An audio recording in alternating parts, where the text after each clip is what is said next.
Ever wonder why being positive is so damn hard? We're told to look on the bright side, to keep your chin up. But sometimes it feels like we're swimming against a tidal wave of negativity. Today, we're diving deep into the struggles of being positive. Let's explore why it's so tough and what we can do about it. Welcome to the Catalyst Podcast, raw, real, and unedited. My name is Jason, and you can find Catalyst at Facebook, YouTube, Instagram, Threads, and TikTok. You can hear the podcast created through Spreaker on YouTube, Spotify, Apple, iHeart, and Amazon. A catalyst has the power to create change, and we hope that's what this podcast will do. Now, if you'd like to be a part of this podcast as a guest or a contributor, you can email us at catalystmotivation podcast at gmail.com. That's catalystmotivationpodcast at gmail.com. I'm going to keep tripping up over it because it's a brand new email, but hopefully I'll get it right. Anyway, folks, welcome to episode 60 of the Catalyst Podcast, the struggle of being positive. Now, before we get into the nitty gritty, let's define positivity, all right? It's more than just smiling and saying everything's okay. It's about cultivating a mindset that allows you to see the good in life.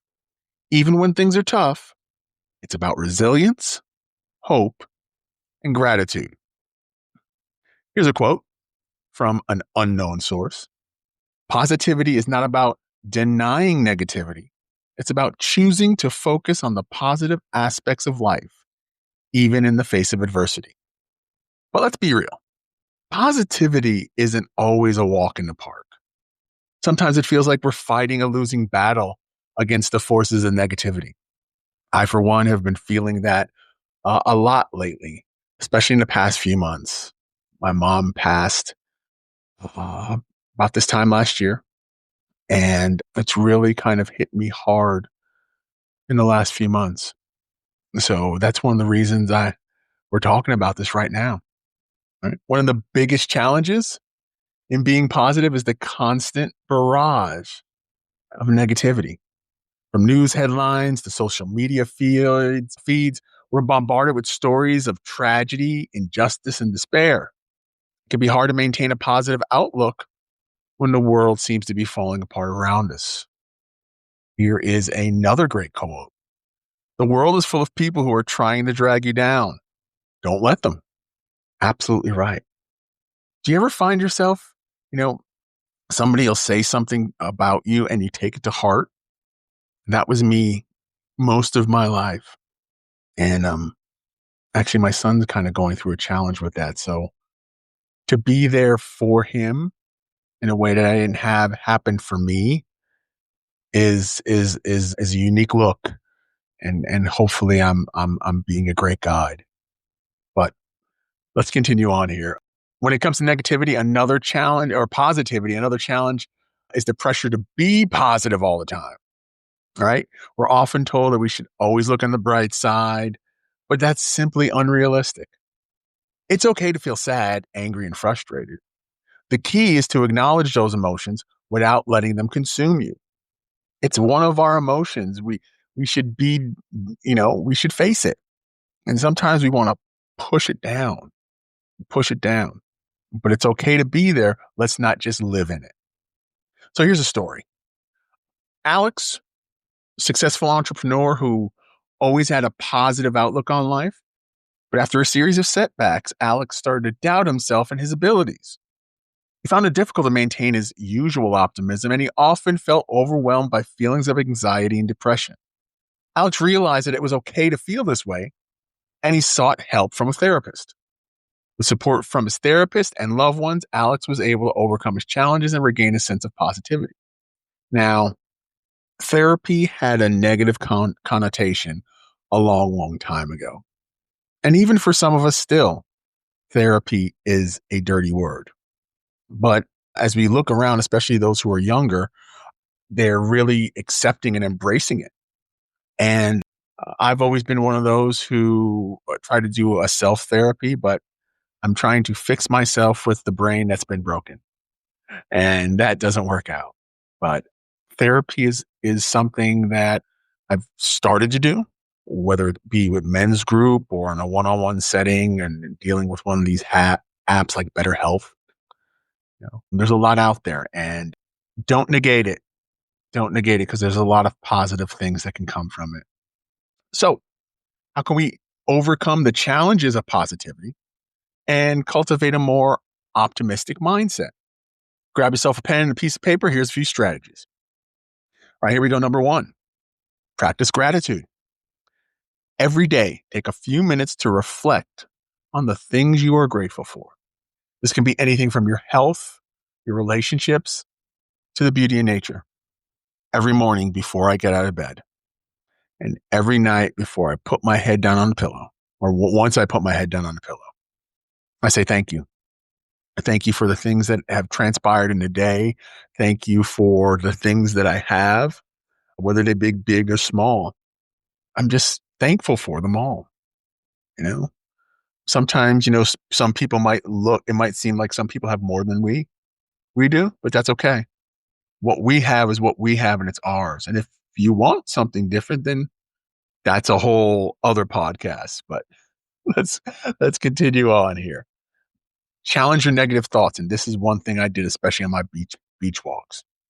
When negative thoughts creep into your mind, challenge them. Ask yourself if they're really true, and if there is a more positive way to look at the situation.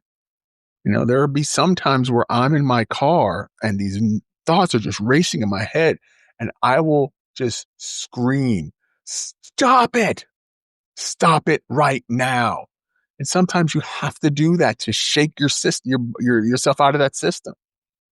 But recognize them and be aware of what happens. Be aware of, hey, how did I get here? What thought led to a thought that brought me here?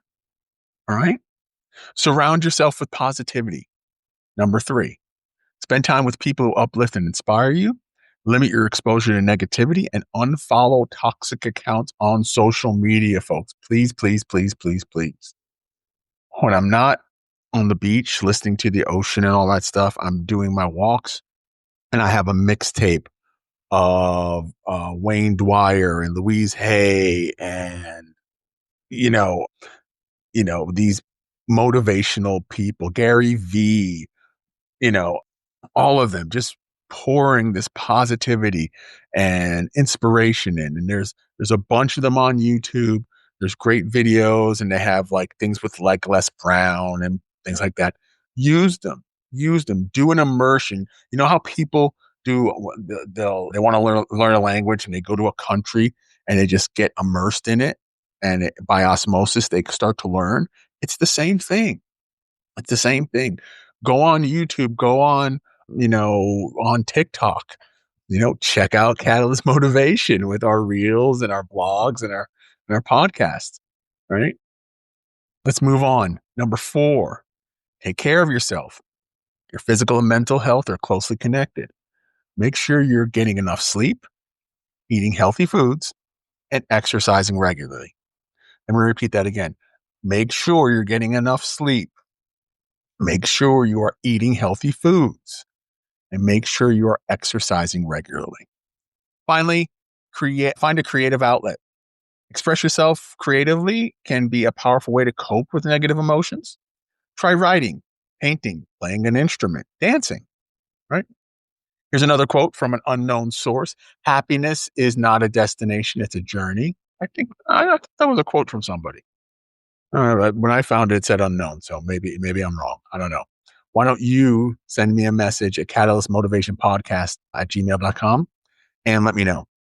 All right, let's move on. So the power of positivity. Being positive can have a profound impact on your life. It can improve your relationships, boost your health, and increase your overall well-being. When we focus on the positive, you're more likely to attract positive experiences and opportunities. Now, here's a great one from Nelson Mandela. The greatest glory in living lies not in ever failing, but rising every time we fall. Let me read that again because it didn't sound right. The greatest glory in living lies not in never failing, but in rising every time we fall. I like that. Remember, positivity isn't about pretending everything is perfect. It's about choosing to focus on the good, even when things are tough. It's about resilience, hope, and the belief that things will get better. So, the next time you find yourself struggling to be positive, remember, you are not alone. You are not alone. You really aren't. I can honestly say you really are not alone. There are so many of us here that are going through challenges. Everyone faces them. And it's okay to feel down sometimes. But by cultivating a positive mindset, you can overcome adversity and create a more fulfilling life. Remember, positivity is a choice, so choose wisely. All right, let's give you a takeaway here. So, for the next week, here's what I want you to do. Practice gratitude every day. I want you to write down 3 things you're grateful for each morning, whether it's on the paper, on your phone, whatever. This simple exercise right here can help shift your focus towards positive and improve your overall mood. And another thing, go on to YouTube and find some of those motivational reels. They're fantastic. All right. Well, folks, this is another episode of the Catalyst Podcast, raw, real, and unedited. And my name is Jason. And you can find Catalyst at Facebook, YouTube, Instagram, Threads, and TikTok. You can hear the podcast created through Spreaker on YouTube, Spotify, Apple, iHeart, and Amazon. A Catalyst has the power to create change, and we hope this is what this podcast will do. If you'd like to be a part of this podcast as a guest or contributor, you can email us at catalystmotivationpodcast@gmail.com. Catalystmotivationpodcast@gmail.com. Thank you so much for listening to episode 60 of the Catalyst Podcast. We'll see you next time for episode 61. Go be great.